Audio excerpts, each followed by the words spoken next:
Ги зајакнавме критериумите за напредување во звања на факултетите.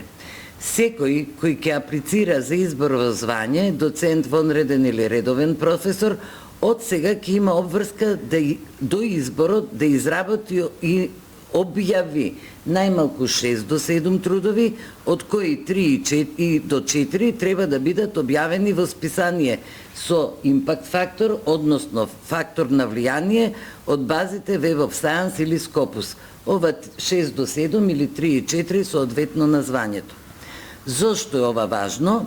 Светската статистика вели дека за еден универзитет да се најде меѓу најдобрите 1000 на Шангајскиот ранг листа, треба годишно да продуцира и објавува најмалку 1200 трудови во списанија со фактор на влијание.